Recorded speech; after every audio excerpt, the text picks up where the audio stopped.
So we now have the summary. We know now what Ghislaine Maxwell said over July 24th and July 25th. We have the transcript. And what we're going to do, we're going to try to understand exactly what this all means, right? Because for obvious reason, she said a lot of things. She said a tremendous amount of things. And I think it's very interesting. I think it's very interesting because it highlights, what is really going on here, and why do you care? What was the idea of her coming out? What's the idea of releasing the information now publicly? I took a look at the whole 400 something pages, and what's the next step? Because the next step is now Congress wants to know more. This is extremely important. I'm going to give you 7 reasons why you need to see what's going on here, because this is very weird. This is extremely interesting. So, first of all, what's in those tapes? What did she actually say over those 2 days? Well, on July 24th, she went out, she talks, and basically the key themes around what she said have to do. There's a five key things. The first one, she's talking about the meeting with Epstein. She first met in 1991 via a mutual acquaintance. She denied that her father ever met Epstein, and she initially thought that Epstein was vetted through Bear Stearns, which he had a strong relationship with Bear Stearns. So she figured, that's how it is. As far as the personal relationship that she has with him, she talks about an encounter that she had in 1992, but claimed that it was not a lasting relationship. She already cited a heart condition limiting him into his relationships, quote unquote, and they traveled often, shared beds, but Maxwell insists intimacy was very limited. So it was just a guy that she was with him. Nothing really is going on with him. And Epstein was in a long-term relationship with another woman, Eva Anderson Dublin, until she married some other guy, Glenn Dublin. In terms of a professional role, because they say, okay, so what were you doing? Now remember, this is what they ask her on July 24th with immunity, when Blanche, the assistant, the deputy attorney general, went to see her in jail, and somehow after that discussion, she ended up having a pretty good deal in a new jail. Anyway, then he asked her point number 3 out of 5, professional role. And she described herself as a general manager of Epstein properties, decorating, staffing, logistics. Her salary was like $25,000 a year. And later up, it went up to $250,000. Then the later years, by the 2000s, she claimed she drifted apart from Epstein. Maintained professional contact, but distanced herself after 9/11. Okay, so that's pretty safe. She mentioned Donald Trump. She mentioned Alan Dershowitz, Brad Edwards, Adolfo Rodriguez, Leon Black, Elizabeth Johnson, Lex Wexner, a bunch of people, but she mentioned them, didn't say anything happened. Now, keep in mind what she's saying also is that none of these people did anything wrong that she saw, right? Nothing at all, including Prince Edwards. Okay, July 25th, she comes back a second time, and she continued to proffer with the same participants, and focus now shifted on the financial transaction and high-profile social connection. Now they want to know who got paid, who was there, who did you meet with, and so there were 3 key themes: the finance, the business activity, and the social and political connection. I'm going to tell you what they are, and I'm going to tell you what I'm thinking. And this is a house of cards, okay? Finances and payment. So DOJ alleged that she received $30 million between 2000 and 2000 from Epstein. She denied these were personal payments, claiming they're related to business deals. She was doing deals, real estate flips, cars, and helicopter purchase. Wow, very successful, I might say. She stressed she wanted financial independence and sometimes launched ventures with Epstein's loans. So he gave her loans, not payment, to help her out what he allegedly, he was guilty of doing, is just payments, just to help her out. Business activities. Number two, she was involved in Palm Beach real estate deals. Okay. She obtained a banking license. She was engaged in day trading. Okay. And she claimed she was successful with Apple, Microsoft stocks. She stated some accounts entities in her name, and eventually, by social and political connection, she met Elon Musk. Oops. Met around 2010 as a birthday event in the Caribbean. Oops. Hello from Iran. Saw him again at the Oscars. Claim Epstein and Musk corresponded. Oops. Andrew Cuomo. Knew him through his marriage to Kerry Kennedy. Also mentioned knowing Chris Cuomo. Oops. Lex Wexner. Lots of heavy thing on Lex Wexner. During the 19 to 2000, reiterated she never received millions for recruiting underage women, called the allegation categorically false, which she was found guilty, and she got 20 years for that, by the way. So overall takeaways is basically she's saying that she constantly downplayed a romantic involvement or knowledge of Epstein crimes. I didn't know anything. I don't know what's going on here. She framed herself as an aide and a property manager. And financially, she acknowledged Epstein's support but denied personal enrichment from $30 million transfers. I mean, I got the money, but I earned that money. She named high-profile individuals, but positioned her relationship as social and peripheral. And she was defensive and explanatory, but really, nothing really was done. So basically, what she's saying is the following. One, there's nothing to see here, people. Okay? No one did anything wrong, including me. No one did anything wrong. Number two, she has immunity, but she could be charged for lying. And then this is the controversy that comes in right now, and I will explain to you why. Because she did lie in the past during her testimony, and that was part of the deal. They didn't count that, but they still prove her guilty of a bunch of other things, not lying technically. And I'm not so sure, if she goes in front of Congress, what is it that this woman is going to contribute? Because she said everything that there was to be said, and basically she's saying there is nothing to see, there is no list, there is nothing. And she's expected to go in front of Congress, but I think she already knew that there was nothing much to contribute. That's what she said. I'm going to sit down with you. I want immunity, and I want a better treatment, and that's what she got. I mean, she's a liar technically, and I will tell you why she's a liar, because that is very controversial. There's nothing to contribute, and the lying part is, she told the DOJ investigator that she never recruited underage girls for Epstein. She insisted that she was paid for logistical support. She called the government theory that she was paid millions for recruitment as false. But during her trial, multiple women gave consistent testimony that Maxwell approached them directly, groomed them, encouraged loyalty, and the jury convicted her. I guess they made a mistake. This is considered a lie, and this is a problem because the 2025 interview statement contradicts sworn testimony from victims and contradicts the jury's verdict. And don't forget, while she has immunity, but she doesn't have immunity from lying. Okay? So attempt to recast herself only as a property manager is incompatible with documented evidence, including flight logs, a witness account, and her own presence during the abuse. So she's trying to minimize her culpability in hopes of reshaping her legacy, or even angling for leniency and pardon. The clearest provable lie told in the interview is a category denying of recruiting underage girl, but she got 20 years for that.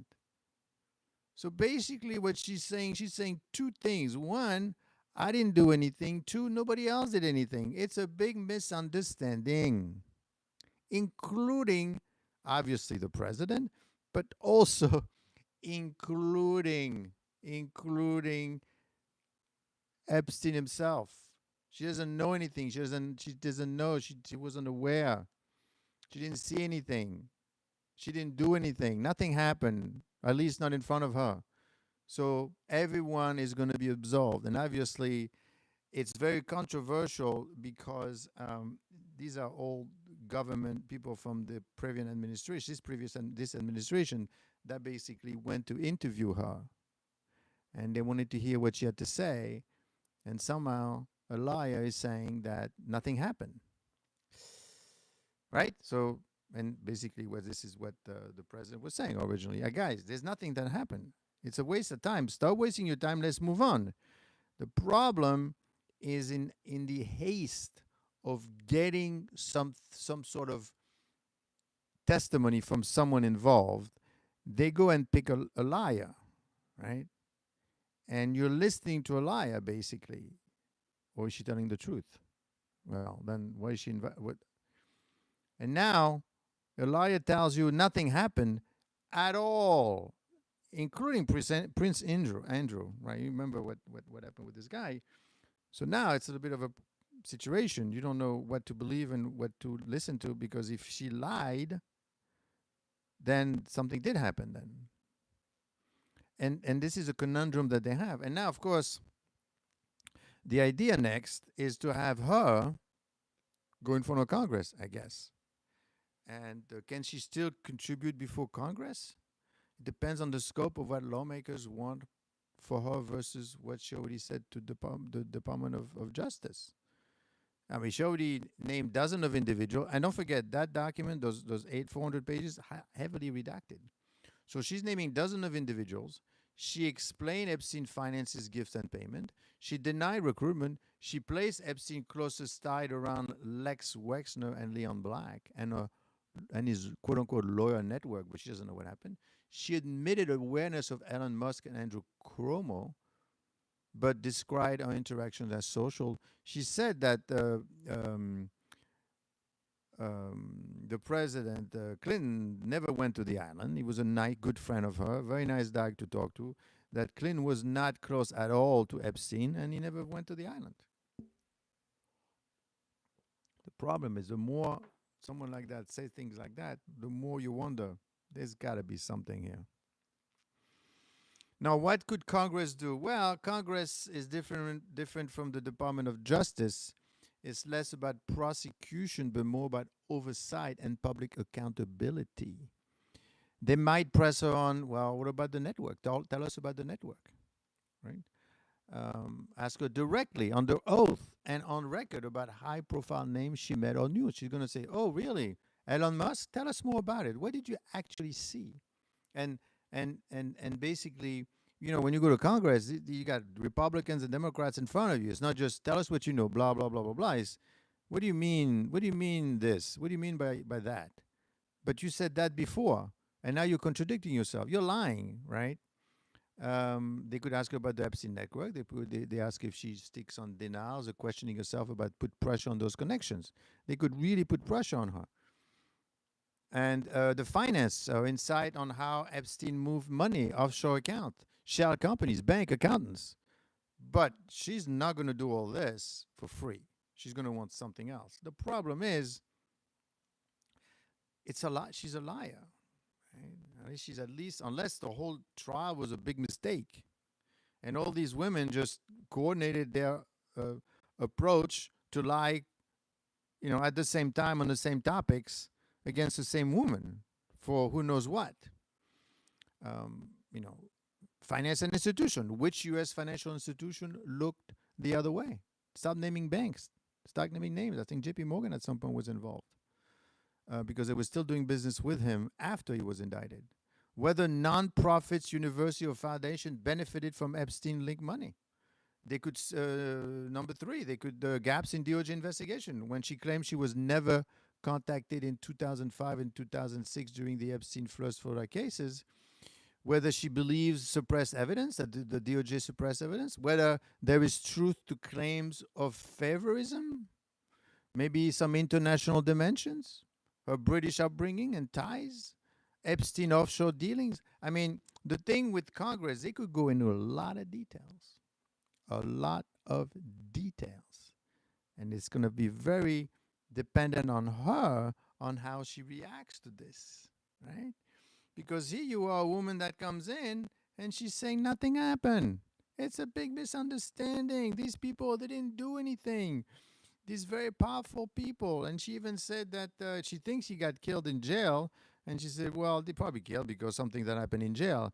And she also said that basically, if they wanted to kill him, they would have killed him outside. Why would they wait now? So for us, like, it's all very logical, people. I don't know why you're making such a big deal. Nothing happened. It's a big misunderstanding. Let's move on. The only meaningful new contribution Maxwell could make before Congress would be naming additional names, clarifying financial flow, and knowledge of government failures. I mean, there's not much more she could add. So, but Congress knows that, right? Because they kind of knew that when they brought her in, or at least the Republicans in Congress would know that she's going to be interviewed. And nobody talked about this idea that she made some sort of a deal because she ended up getting in this new jail cell, in what they call a great, a very nice jail. It's called, what is it called? I forgot the name, but basically it's not Club Med. It's Club Fed, basically. She got into Club Fed. Is that what happened? Is that a significant amount? Well, no, you have to realize the importance of this case, right? The importance of this case is as follows. If for some reason the Republicans get weakened because of what happened or what she says or doesn't say, or they keep pushing and they found things, then the whole MAGA situation, gets impacted. Now, this is good for MAGA because they want to know. They want to feed on something, and they're feeding off of this, right? They're going to feed off of testimony. They feed off of the 400 pages, which basically is saying that there's nothing to see, people. But what it's important for you to know is what happens after. And more importantly, how is this testimony being perceived? Because if you're saying, well, nothing happened, let's move on. Well, what do you mean nothing happened? Hold on. She's lying.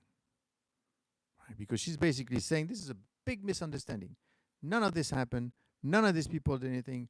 I didn't do anything. I made $30 million, but I was doing business. I was doing day trading. I was helping Epstein. Didn't have such a great relationship to begin with. It was just a good, but you know what I mean? So that's a problem. That's a big problem as to why is it that, how can this become something else? Well, it can become something else if, when she goes to Congress, and they start pressuring her one way or the other, which I don't believe she's going to go there, okay? Because, they could be pretty tough, and they could unsettle her, and she could end up saying things, and they're going to insult her, and she's going to say, "You're a liar." What do you mean you didn't know anything? What do you mean nothing happened? Are you kidding me? You mean when you're saying the president nothing to do, you're a liar. Therefore, there was something to do. So you're hiding. You're trying to come across the right way in front of, right? Can't win. You cannot win this. And of course, there was a controversial aspect of the July 2025 interview. That is a big problem, what she's talking about. Now, she did. I mean, the only public person that she mentioned, and those she say he had nothing to do, is the president. Okay. Now, it's not very straightforward to determine exactly how many names appear on the DOJ because it was heavily redacted. The reductions are extensive. The DOJ made clear that names of accusers and other identifying information have been removed from the documents. Right? No public count of name exists. I mean, we don't know how many names, although they said there were 100 names. And I think the more you release information, the more she talks about it, the worse it gets. Now, why is this important? Why is this woman so important? But that's because the MAGA people want full accountability. Are they going to get full accountability here? Well, yeah, they brought her in, she talks, and she said nothing happened. Well, didn't you know she was a liar? Well, you got to hear it from someone. right? Nobody else is going to talk unless you bring Prince Andrew in. That's why you want to bring Clinton, I guess, these people, because she's saying nothing happened. So, but you knew that when you brought her in, you knew that she was really not, she was a liar, right? Because, and you knew that if the government is interviewing her, that obviously nothing negative is going to come up against the government. There is no reason. There is nothing. It's not worth it. Because now she's absolving everyone and she says this was a big mistake. So if it's a big mistake, what are we talking about over and over and over? What's going to happen is they are going, now the next step is in front of Congress. Congress is going to bring these people in and have the same issue, but it's going to be the same thing. Basically, nothing happened here. So this is going to be political theater. Political theater, meaning you want to hear somebody talk, which is what basically what the president said. This is a waste of time, but if you want to waste your time, go ahead, bring her in, go to Congress, talk and talk, but nothing is going to come out of it because there is no incentive to say anything, right? There is no incentive to say what really happened. Because no one is going to, because they're a bunch of liars at the end of the day, right? You're better off saying nothing happens and get away with it than then saying something happened. And what do you mean something happened? Who else? Now we're going to bring you as a witness and you're going to testify against this person. But since you're a liar, they're not going to believe you anyway. So it's a waste of time. So they already thought about it 2, 3, 4, 5 steps ahead already. Like I told you all the time, in these kind of situations, these people think 3 or 4 steps ahead. Now, this is a dangerous thing. This is a dangerous thing for the Republicans. Why? Because you're involving this woman, which is a liar. So people could say, well, whatever she's talking about, we can't trust her. Okay, so what else do you want then? Well, let's bring these people into Congress. But the more people you bring in, the more noise you make. At some point, I mean, she got paid $30 million. I mean, she's probably a smart woman, but that's a lot of money to be made in 10 years, I will tell you right now. Okay? You don't make that kind of money unless you're very lucky or you're doing something that somebody wants you to know and don't talk about it. So what happens next? Well, what happens next, they go to Congress and they start talking. And will she come to Congress for free? I don't think so. She's not going to go for Congress for free. She's going to want something for that because Congress is a different ballgame. They could go many, many ways. They could ask so many questions. They could go over names and what do you mean when you say this? You're a liar, right? Because she's very defensive, and the defense is I didn't do anything. Nobody did anything actually. This is a big misunderstanding. I mean, I guess the girls were lying. If there is something to be uncovered, let me tell you, the more you talk to people, the more you bring people, and the more people you put under pressure. Look what's happening with what Trump is doing and the administration is doing with the Fed, right? They're bringing this woman, Lisa Cook. She lied and, well, she did. She basically, on her mortgage application, she said, oh, you know what? I'm going to live there. You bought 2 houses in 2021 and you're going to live in both houses? And I think you're lying. Then you have to show it to us. See, a pressure could be applied. And if there is something is going to come out. I am sure of all these people, someone did something.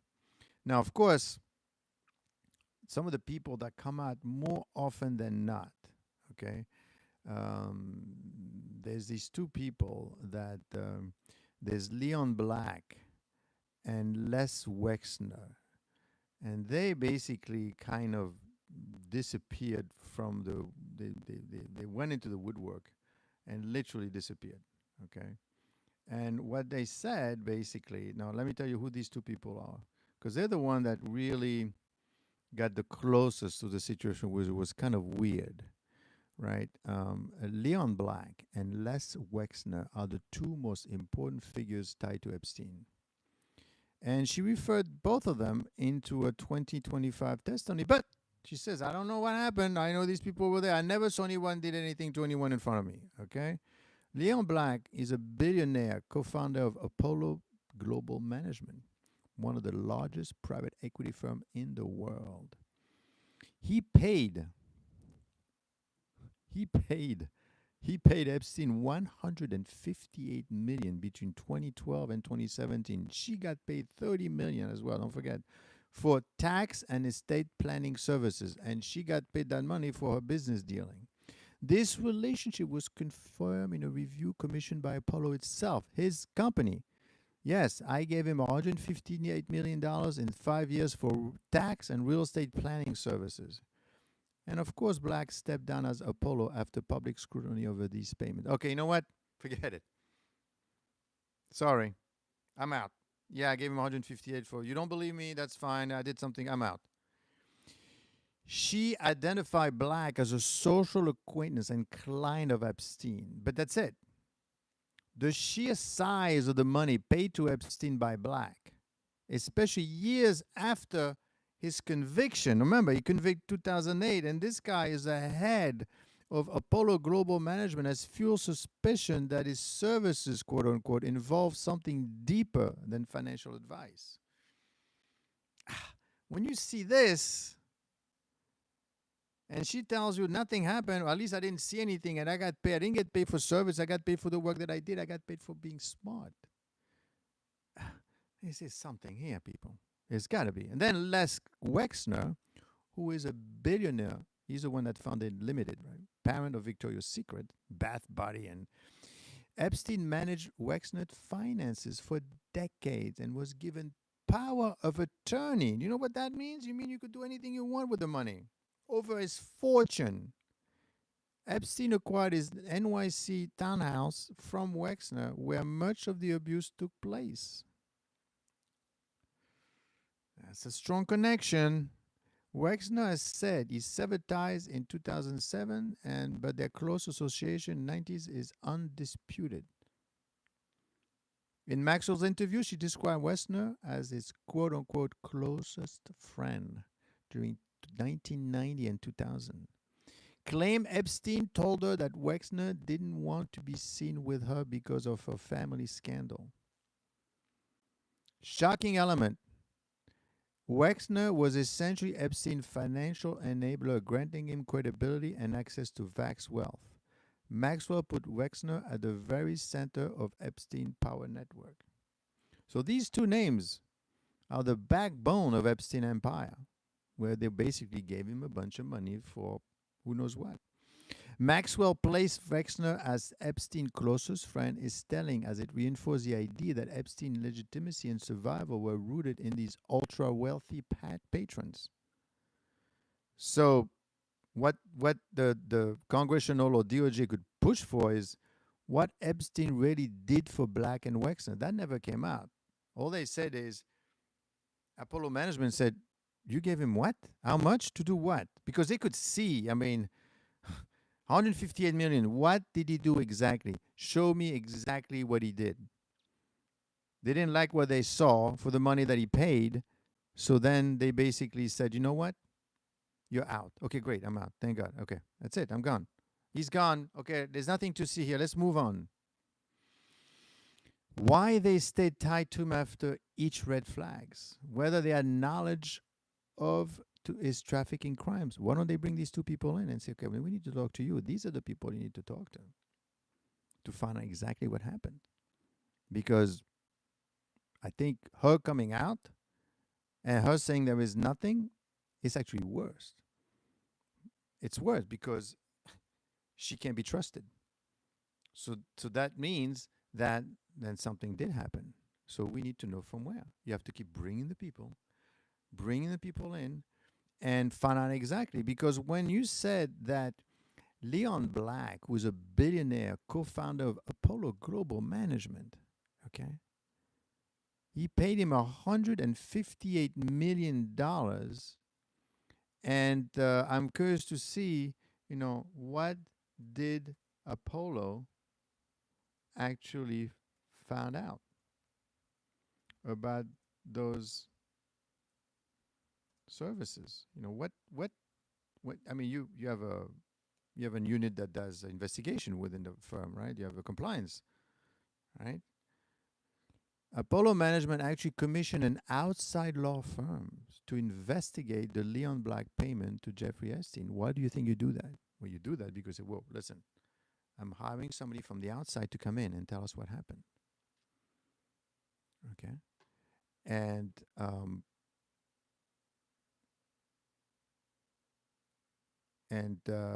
so basically, he actually commissioned an outside firm called Desha LLP to find out exactly what happened.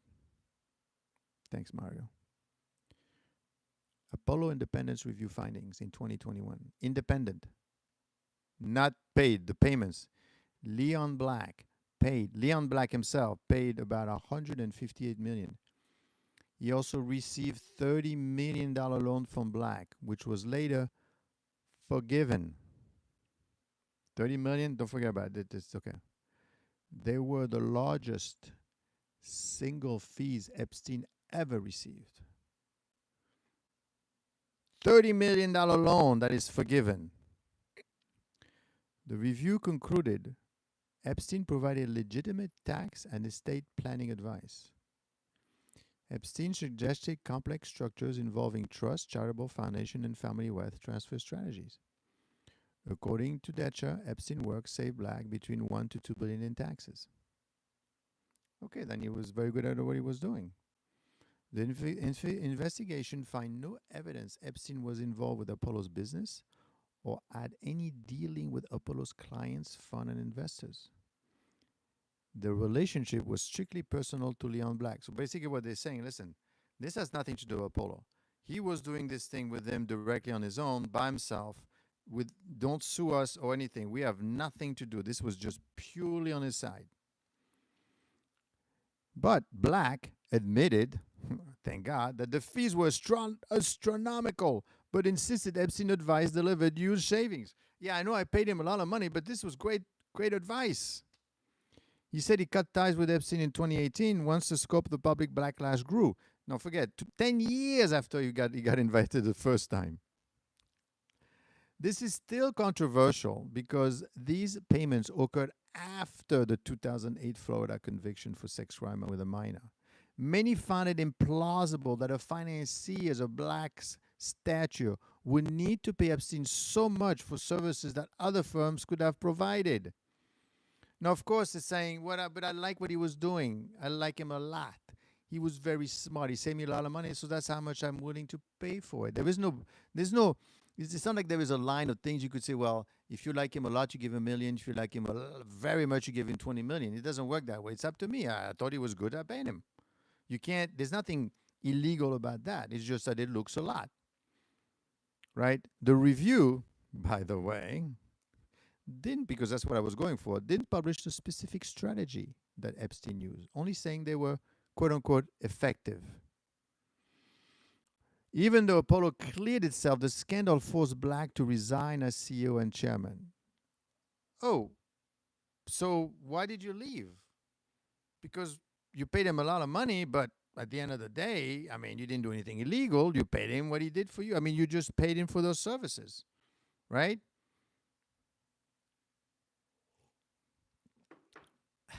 And that's why the MAGA people gets mad, right? They get mad because they say, come on, something happened here, right? I mean, these guys gave him that kind of money for that kind of service. In short, Apollo probe found Epstein really was doing tax and estate planning. Yeah, he was doing it and saving him fortune. They did not find evident Epstein was paid for blackmail, trafficking Apollo, but the scale and the timing of the payment remain highly suspicious to the public and many journalists. Well, that guy Black is not stupid. If he's going to do something for something else, he's going to say, okay, we got to make it appear like nothing happened. Unless really nothing happened. Okay, then I guess it's a misunderstanding.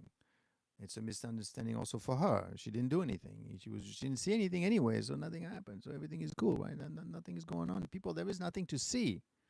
But the more you say that, the more you realize that something is going on. Now, let me tell you something. I don't know if you remember, but around 2008, I mean, that's when it ended. You know, there was this humongous, this huge, this enormous $50 billion or $40 billion Ponzi scheme. Remember that? $40 billion Ponzi scheme. and the Wizard of Lies. Remember that guy? Tell me if you remember the name of the guy that was responsible for that $40 billion Ponzi scheme. A Ponzi scheme is that you go to investor A and you say, hey, give me $10 million, I'll give you 50%. Really? Swear to God, give me 1 year. I got a great technique. Madoff. Exactly. Then you go to investor number 2 and you say, give me 10 million and I give you 50%. Come on, you can't do it. A year later, you take 50% of the 10 million and you give it to the first guy. Wow, you did make 15 million. That's amazing. And you do the same thing with a guy after that, after that, after that. He was able to do it and up to $40 billion. How did he manage? Well, basically on the floor of his building, and he was able to basically print false statement, or and nobody knew about it. Okay, and then they realized, oh, you don't have $10 million, you have nothing. I mean, there's no money here. This is fake account. But how did he pay me from someone else? That's the only reason he was able to do it. But the worst part is not so much that he was able to bring it to $40 billion. That's bad, right? People are gullible, I guess. Bunch of people, bunch of families and advisory firm and society lost billions of dollars. That's not the worst. The worst part is this. Someone, let me know if you know his name, came up and trying to replicate what he was doing. And he said, there's no way he could make that. I mean, he wasn't doing 50%. I think he was promising 20%. There's no way he could consistently get 20% because I can't do it. And I'm going to prove to you that cannot be done. And he went to him a couple of times, and he wanted to know, how could that be? And his name was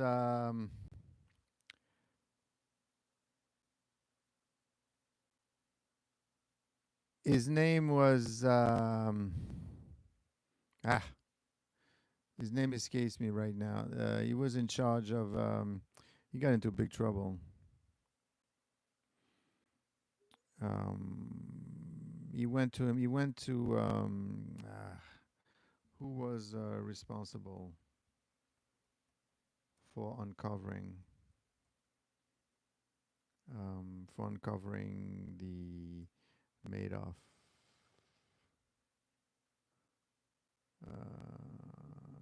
scandal. Yes, Harry Markopoulos. Right? In 1999, this is where you got to be careful because listen to this, okay? In 1999, Markopoulos was asked to design an investment product, that's what I just saw, to compete with Madoff returns. After running the numbers, he concluded that within 5 minutes that Madoff results were mathematically impossible without fraud.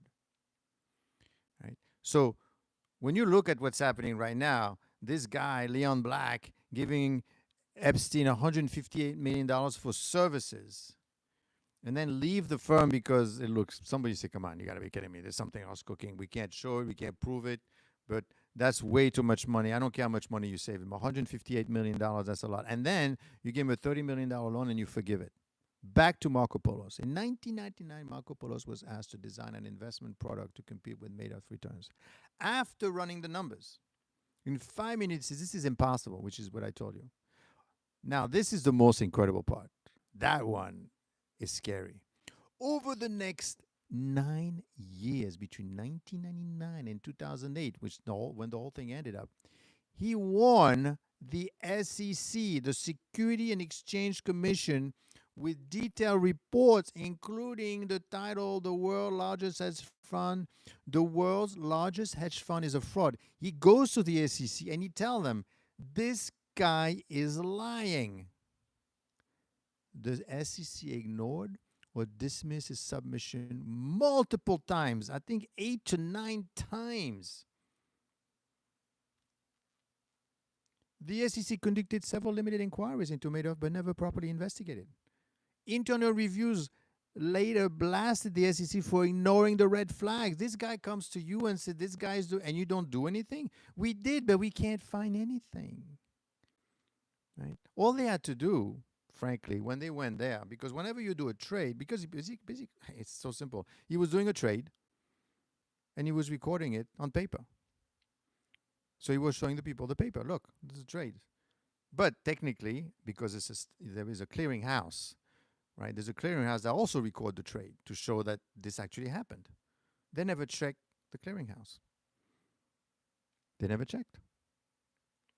Of course, the only reason we don't have $100 billion, it's amazing, $100 billion Ponzi scheme, and he got stopped in 2008 because during the financial crisis, the redemption request overwhelmed the Madoff fund. People were losing money in the stock market. They say, hey, Madoff, I need my money. What do you mean you don't have my money? It says here I got $10 million. You don't have $10 million? And then this other guy, this other woman, there was actors and famous people. They said, where's my money? There was no money. That's the only reason that the whole thing stopped. Unable to keep the Ponzi scheme going, he confessed to his son, Mark and Andrew Madoff. His son reported him to the FBI in December 2008. And then you know what? There's a famous scene when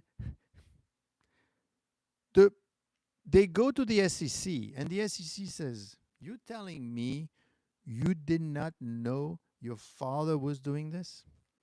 Where were you when he was doing these fake trades? And you know what the son says? Very telling. He says, forget me.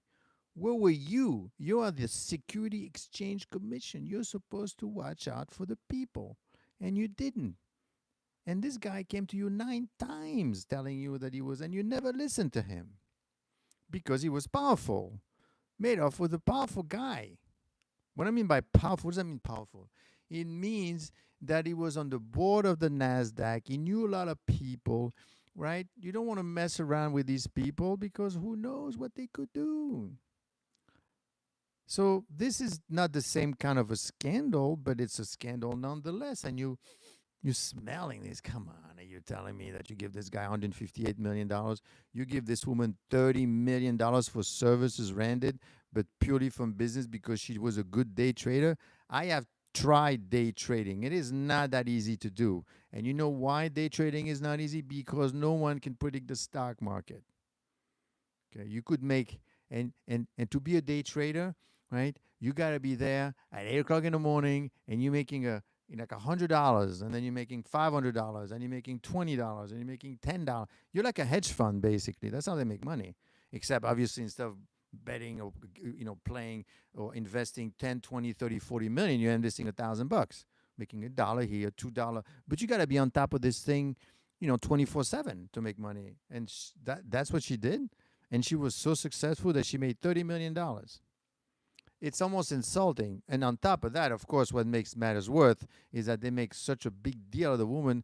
And literally, don't forget that it is gambling technically, although it's not really gambling because when you gamble, you don't own the asset, right? When you're gambling on the roulette wheel, you don't own the roulette wheel. When you're gambling on a stock, you own the stock technically. So you are investing. It's speculative and it's borderline, and you own the stock maybe for like 30 minutes. No, literally. Sometimes I could do trades where you get in at, especially at the end of last year when Tesla, just exploded on November 6th because of the association with Trump. And that's why you say you could never predict the stock market. The stock would just shot up like that and went up a lot, made a lot of money, and then you get out. So you go in the morning and you get out at 12 o'clock. So, yeah, you own the stock, but James is right. I mean, it's gambling in the sense that, come on, you just own it for 30 minutes.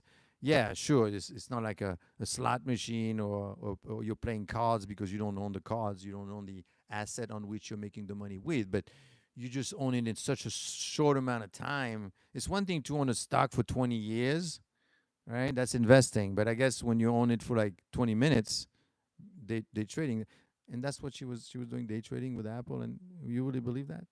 And of course, she doesn't remember anything at all. I don't know. The more you look at it, the more you realize that. Now, of course, the most important thing, because that's what everybody wants to know, she said that she never saw the president do anything inappropriate or illegal. Are you a lawyer? During a long relationship with Jeffrey Epstein, according to transcript and audio recordings. I mean, I read the whole thing. It's amazing. Of an extensive interview with top Justice Department made public. And of course, they make it public. They want everybody to see, okay, listen, there's nothing to hide here. I mean, except what we doctored. During the 2-day conversation, that's basically, there were no secret list. There was no campaign of blackmail to powerful people.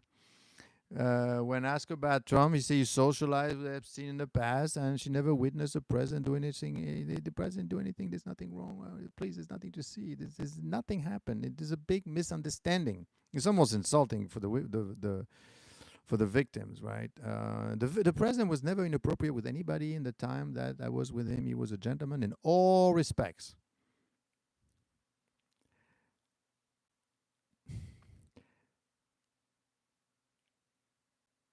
She's serving 20 years. And she's probably right about that, right? The only thing is, what about everything else? In fact, nothing happened. Nothing at all. And a week after her interview, she was transferred to a minimum security prison camp in Bryan, Texas. Okay, you wanted to hear somebody talk? You heard it. Now you see the file. Thank you very much. Let's move on. There's nothing to see here. During the interview, she was very cooperative and she was eager to answer all the questions. But she said she knew that Epstein enjoyed getting massages from many women, and she introduced some women to him. But it was a Sex and the City kind of lifestyle, right? She denied knowing any of them and underage and wasn't aware at the time of his criminal activities. I have no idea what's happening here. But I'm smart enough to make $30 million in businesses. But I have no idea what this guy is doing. I'm here. I'm just standing there looking, people coming in, coming out. I don't know what's going on.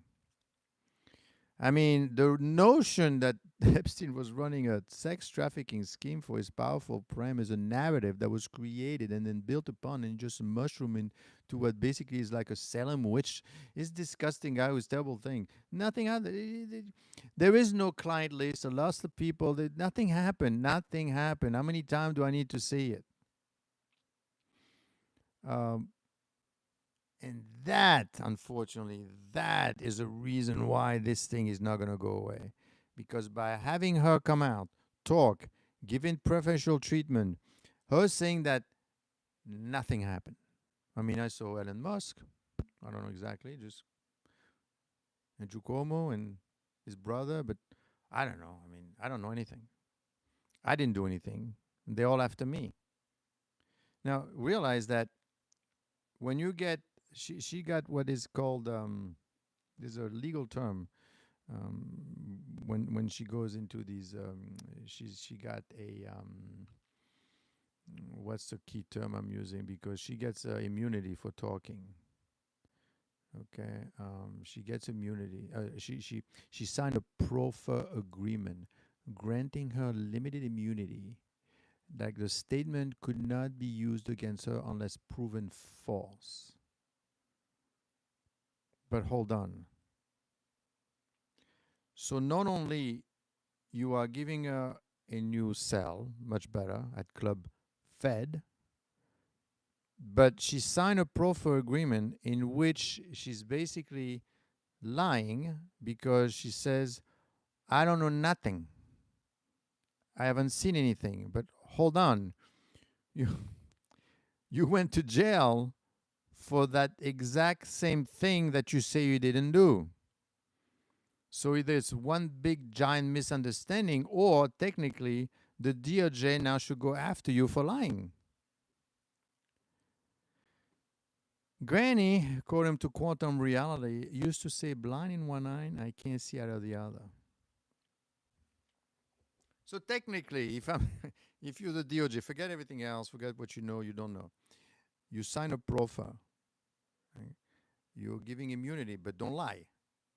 That woman tells in front of these people that she didn't do anything. You got 20 years for nothing? Then you're lying, technically, right now. You're lying. So we should prosecute you for lying. What's happening here? Have you heard anything? You see, and this is where the more you go, the worse it gets. And you haven't even gotten into the Congress testimony yet. You haven't heard from that yet, because let me tell you, I mean, remember when there was a testimony when the doctor, uh, um, Joe Biden's doctor, went to Congress. They said, "Doctor, so what happened? Was he okay?" I mean, can you tell me now that he's not president that, frankly, he was sound mind and spirit? And he said, "I'm taking the fifth. I'm not answering that question." Wow. So there was something here, right? There's something everywhere. And we're there looking at this thing. That's why they're calling it theater, right? This theater is a bunch of actors playing a role, but nothing is going to happen to them because this is all fake. She technically, I mean, can you go? What can you get? What can you get for violating? You know what? Has she violated the profile? Because technically she has, isn't she? Right? Um, a proffer is a limited immunity. It's a statement she makes cannot be used against her, exception if she lies. She makes materially false statement. A word can then be used, to charge her for perjury, obstruction, quantum. It doesn't pass a smell test. Change her for perjury, obstruction, or making false statement. The government still has discretion whether to act on inconsistency. So it's not like you kill someone and it doesn't matter what the government likes you, doesn't like you. They gotta have a trial. This is different. The government has a discretion whether to act on inconsistencies. Pam Bondi should just say, "What do you mean you didn't have? What do you mean nothing happened? But you got 20 years for that thing. So you're lying. So therefore, but the government has no discretion. Nobody's saying anything. Have you heard anything? I haven't heard anything. So very quiet, very quiet. Nothing is happening right now. Nobody wants to talk about it. Nobody wants to say a word. And that, my friend, that's a problem. Now, while we're talking about this in detail and really going into the nut and the reason that you want to understand that as part of this channel, which is the Black Swan, is we want to know what's really going on, because this has a huge impact, right? Because if there's something going on, of course, if nobody ever finds out and it goes away, it's just theater, then it's fine. Then there's nothing to talk about anymore. I'm not going to spend any more time on it. But if this thing goes further and they say, wait a second, you and this and that, and he's coming back to talk about it, and we figure what's going on, and it shakes the MAGA movement. Beyond the MAGA movement, it actually goes after certain individuals in the Republican Party, which is in charge right now, and it weakens them. Don't forget, there's an election next year, and it weakens them within Congress. Then all those things that we've been following, right? And I always talk about, every day we are following the economy, the stock market, the dollar, the tariff, Powell, Israel, China, inflation, Russia. All these things are going to be impacted. What do you mean impacted? What does she have to do with Russia over the tariffs? Well, I'll tell you. All of these deals that are being made, right? If Congress loses the battle and the Democrats come in, nothing gets done anymore. nothing happens anymore, right? I mean, because there's going to be they're going to be they're going to say, you know what, those tariffs, they're not legal. We don't agree with those tariffs anymore. We're going to go after you, and we're going to push for it, and we want our money back. In fact, give the money back. And Russia, we never agreed to on all of these things. No, I think we should give more money to the Ukrainian. Okay, back and forth, nothing gets done. You're not sending any money to anyone, any weapon. You know what I mean? Everything, the whole house shakes at its core, and then nothing gets done. And that's very dangerous, because right now you have to understand that the administration is going full out. I mean, they just took a 10% position in Intel. The government now owns 10%. He went after the. No, he didn't go after. Basically, he went. He said that the CEO of Intel cannot be relied upon. He spent too much time in China, even though he's called Mr. Chip, because he did such a great job for them, and he wants to do the same thing for Intel. But basically, I don't know if he could be trusted. Back and forth. He should leave. One of the firm that he was involved, did a little bit closer business to China, whatever. But the point is, now they're saying, you know what? Fine, we'll take 10%. We'll take 10% of the company. And the reason the government can take 10% of the company is because they, through Joe Biden and the CHIP Act, they got money from the government. So they say, that money that you got, it's not for free. It's not a grant. It's not a gift. It's going to be equity. We're going to turn that into equity. So now we're equity owner in the company, which is kind of unusual for a company to take a stake, and they're doing that with a couple of companies. So my point being is that, and we talk about that later, but the point is that the government is able to do things that usually you haven't seen it done. Not that it's bad, it's just that it's very, very forward to do these things. So they're doing these things, and the reason they could do these things is because nobody says boo. Democrats have no voice, right? The Republicans are controlling the House, the Senate, and the executive branch, so they could do whatever they want at this point. But if they lose Congress for whatever reason, right? It could be because of her, it could be because of a bunch of things, it could be, and that's where it's very, and the reason this is important is because the MAGA people, they want to know. But be careful what you want. You may actually get it. And the more she talks, the more you realize, what's going on. And unfortunately, it's the gift that keeps on giving, because now the Republicans have to say, I want to know everything. I want to get it out there. Let's bring it out. Yes, it could be political theater. What if at some point she mentioned one name or two or transaction that cannot be explained? And then somebody doesn't want to be involved, and they start telling on other people. But there's something fishy to begin with, because technically speaking, she has lied, right? She was already convicted in 2021 of sex trafficking, and she got 20 years, right? The proffer that she got wasn't about retrying those crimes. The Department of Justice was likely probing Epstein broader network, not trying to prosecute her. But her categoric denied. She denied any recruitment. She says nothing of any of this happened a couple of weeks ago.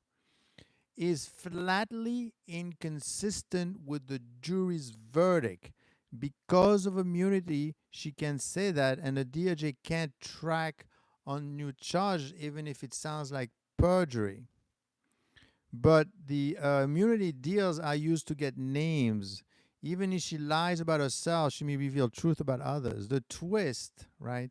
The public outrage, including Elon Musk, has centered on the idea that if the DOJ says there's no Epstein client list and yet Maxwell is still in prison, then what is she really in for? Right? If she has immunity and she lies, will the DOJ actually pursue perjury charges? I haven't heard anything because she lied. So there is no sign DOJ intends to charge her for lying in July 2025, even though our answers directly contradict. Why isn't anybody saying that? This is where the reason why you want in this channel, and don't forget to subscribe, is you want to analyze, not criticize, right? Because you could criticize lots of things. You need to analyze, and then you need to decide what's really happening. Because frankly, if you think, this thing is going to go south very fast, if this goes south, if this goes the wrong way, and everything starts scrambling down around her, and the Republicans, and the election, and all that, because frankly, it's going to suck up all the energy, then don't forget, you have a stock market that is very highly valued. I don't know if you own stocks. In fact, now is the time for me to ask you that question. Is she hiding something? That's the question I want to ask. She hiding? She lying? Right? Then there's still something to be found. That we still need to talk. Okay?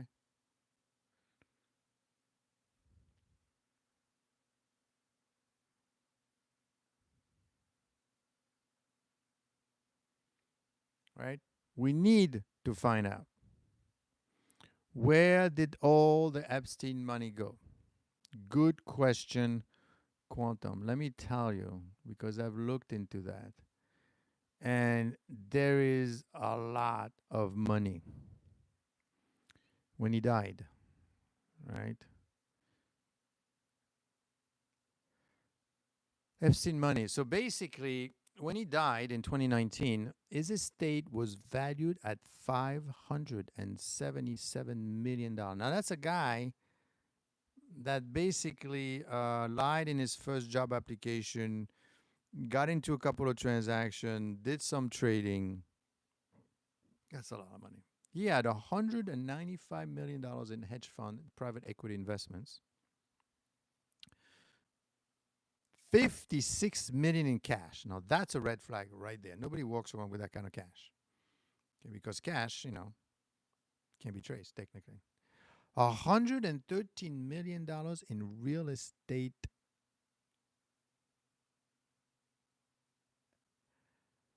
Real estate, 113 million in real estate. Homes all over the place. $18 million in planes. 200 million in other financial assets. Now, first of all, when you have that kind of money, you tend to be very conservative, right? You don't have $56 million in cash. But most importantly, 18 million in, not just, it's not like he had one plane. He has a bunch of planes, a bunch of cars, a bunch of boats, and a bunch of art. That means you don't know what to do with the money, basically. That's basically what it looks like.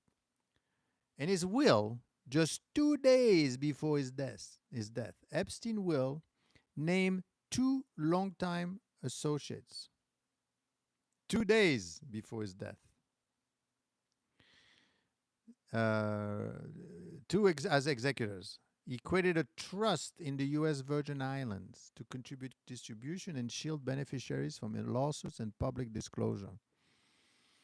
So, in terms of the Victim Compensation Fund created in 2020 after he died to compensate the Epstein sexual abuse victim without requiring lengthy litigation, the fund operated independently but was paid by the estate. Final total paid over 150 victims, $121 million paid to the victims. Remember, we're talking 577 here, okay? So they paid about 121, which they paid about $777,000 per victim. Some of the victims got more, like $3 million. Dozens of lawsuits were filed against the estate by the abused, the former employees, business associates, the U.S. Virgin Islands, believe it, government for sex trafficking and racketeering. There was a U.S. Virgin Island lawsuits. They sued the estate, alleged it was a criminal enterprise, and the estate paid $105 million in cash to the U.S. Virgin Islands. Transfer half the proceeds, future earnings from any potential linked company assets. Still, we're missing. As of mid-2024, over $300 million have been depleted through legal settlements. The remaining assets are held in trust, possibly intended for unnamed heirs or charitable causes under investigation. So 577 minus 300, that leaves $277 million.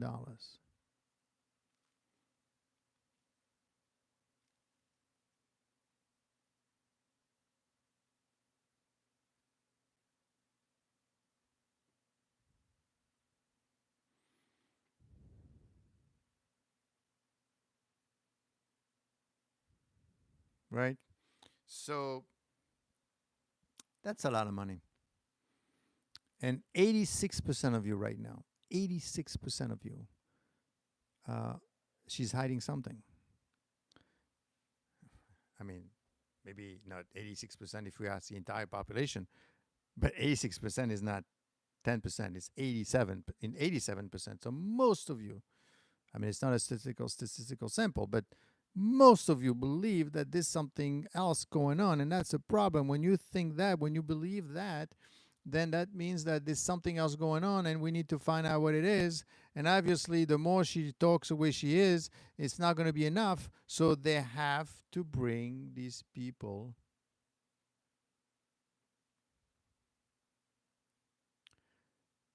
No, but it's the hold on, we'll see. But the point is that it's a very strong number, right? Uh, if you have 500 people that says that, and then you know you have 70% that it was 60% is significant. When we're 84% on, well, so far we're going to get past 20 people, trust me, and you'll see that right now we're saying that 84% of you said that she's hiding something. Now, if you said 55%, I say, yeah, it's kind of a weak number and a weak number of people. But when I say 84%, so if you believe that, I'm sure they know that as well. Okay. And what do you think right now the people preparing for the elections next year are doing? You know, they're monitoring the wave. They say, okay, do you think people are happy with what they hear? Because if both people think that she's lying, then that makes things even worse. And on top of that, she got a deal. She gets to go to Club Fed, right? And she's not being prosecuted for the lie that she just did. And she could be, because technically, while you have immunity in terms of the thing that you're saying that you did, you don't have immunity for lying. And obviously you lied, right? Because you're saying you have nothing to do with anything, and yet, this is what you got in. I mean, I was shocked when I heard. I thought she would say, no, I didn't see anything. And no, but she said, not only did I didn't do anything. They didn't do anything, but I didn't do anything either. This is a big misunderstanding from everyone's part. I say, you're kidding me. So this is like it's a big misunderstanding. So this guy gave $150 million for services rendered a couple of years ago for nothing. And you got $30 million. This is real money. And you got $30 million for nothing. Well, she's definitely a liar, unless the trial was a scam and all these girls were lying and this was a big misunderstanding and they were after. Well, right now, I want to see, and I want you to monitor this, find out if the government, because the thing is, it's not illegal because the government asked for it. Technically, it's up to the government, right? The proffer deal is a limited immunity, but exception if she lies, makes materially false statement. What I would say, though, because you say you have nothing to do with it, and you got her words can be used to charge her for perjury. But the thing is, the government still has discretion whether to act on inconsistencies. And right now, they're not doing anything. Right? Because if they do, and she turns around, you know what? Let me tell you what really happened then. Because now I'm pissed off. I have nothing to lose, right? Let me tell you what really happened. They don't want to hear that either. So this thing is moving in leaps and bounds in ways that I believe are not going to be able to be controlled for much longer. When she goes to Congress, I mean, she's not going to go to Congress, obviously. But because Congress now wants a bunch of people, I wonder why they don't want Leon Black. Say, hey, how come you got $150 million? Or goes to the other guy, Wexner. How come you gave him power of attorney over your fortune? Why? He was a really smart guy, and he was very helpful, and he really helped me a lot. I mean, that's what you're left with by saying, come on, this cannot be. So at the end of the day, it's going to end up probably being political theater to satisfy the masses, us basically. And the masses right now are saying, what are the masses saying? Still 85%, and we're past 20 votes, by the way. 85% so far. The masses don't believe a thing. So the masses want more. And also the masses want to see, I want to know what's going to happen in Congress. Let me see what happens in Congress. Now, what can happen in Congress? That's the question. Well, because what can Congress do, right? Congress has broad investigating powers. Don't forget, that's what they make the laws, right? Under the Constitution, and can compel the release of documents, which they have. So what?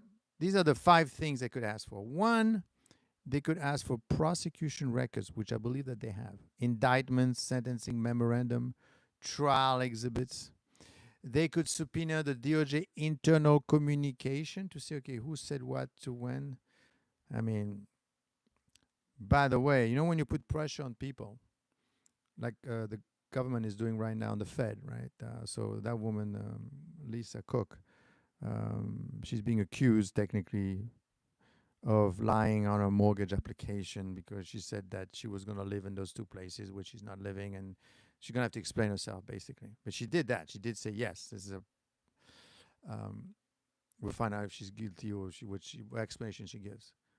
But you may or may not realize, although if you listen to my live, you would know this, but there was another Fed governor, because there are 7, right? One of them left early, meaning she retired. She didn't retire. She left the post earlier than expected at the Fed, and she went to start teaching. One of the people that vote for your rates, right? One of the 7 people. She didn't vote the last time around in July. She gave no explanation why she left. She was gone. I said, you know what?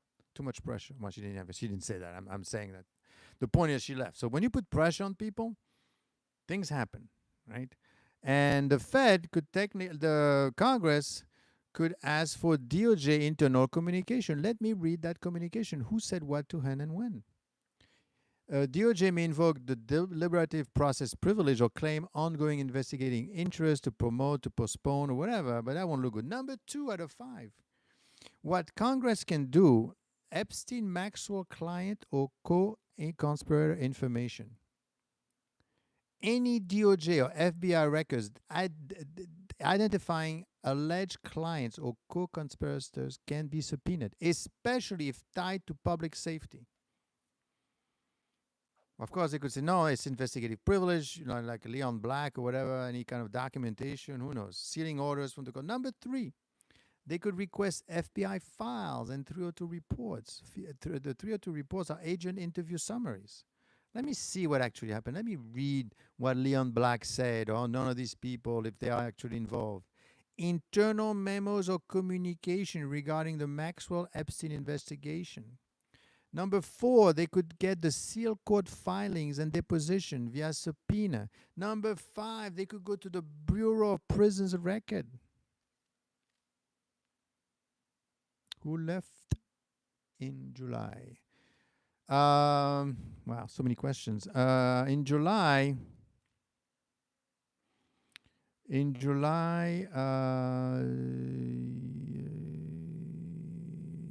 Trump versus Powell.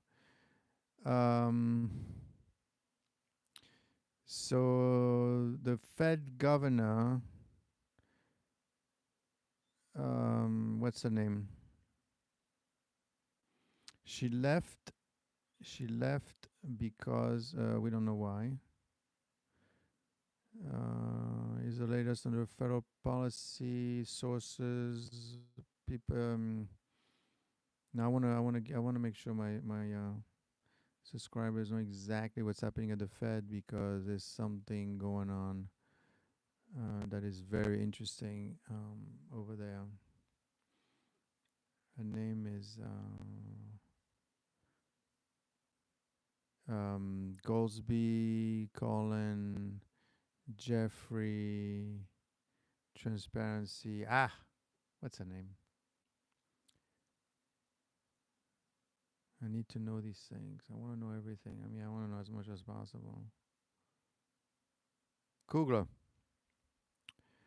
Adriana Kugler.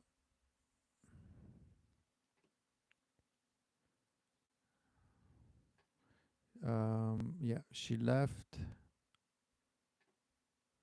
She left on July. Adriana Kugler. She was a Democrat, actually. She was. So there's a vacant seat. She didn't say why. She didn't say why she left. But she left. In fact, let me give you a little bit more information on that.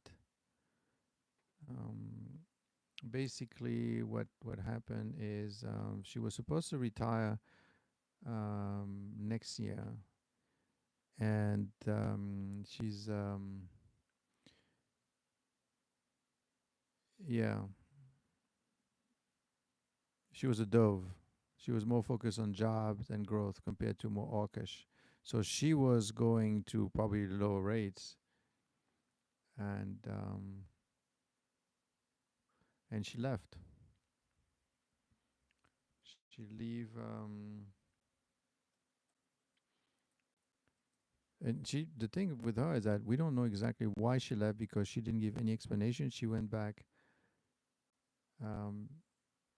Yes, Adriana Kugler resigned from her position as Federal Reserve Board of Governor effective August 8th.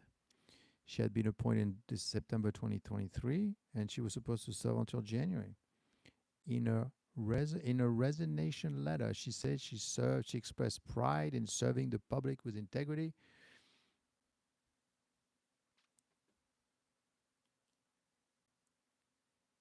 Damn it. And noted her intention to return to academia. So it's not like she's quitting the world and she's quitting jobs. She's just no. She just said, "No, I'm out." Her departure comes as a surprise to colleagues and added momentum to President Trump's effort to reshape.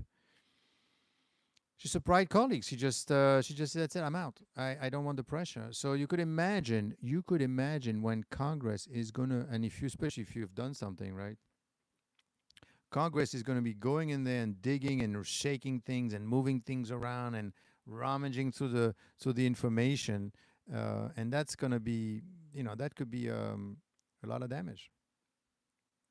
No, I mean, Lisa Cook, she's another governor, it's amazing.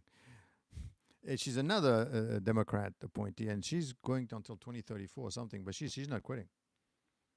Okay, you're not going to pressure me. So we're not pressuring. We're just saying you lied on your application. You lied on your mortgage application. And I know when I bought a bunch of houses, what happens is you buy the house and they tell you, do you intend to live in? Is this your primary residence? Because if you say yes, then the mortgage rate, especially in 2021, was like 3%. Now, if you say no, I'm going to rent it, well, then it's 6%, and then instead of putting 2% down, you got to put 20% down. So there's an incentive, but she's saying no. Okay, well, then explain to me.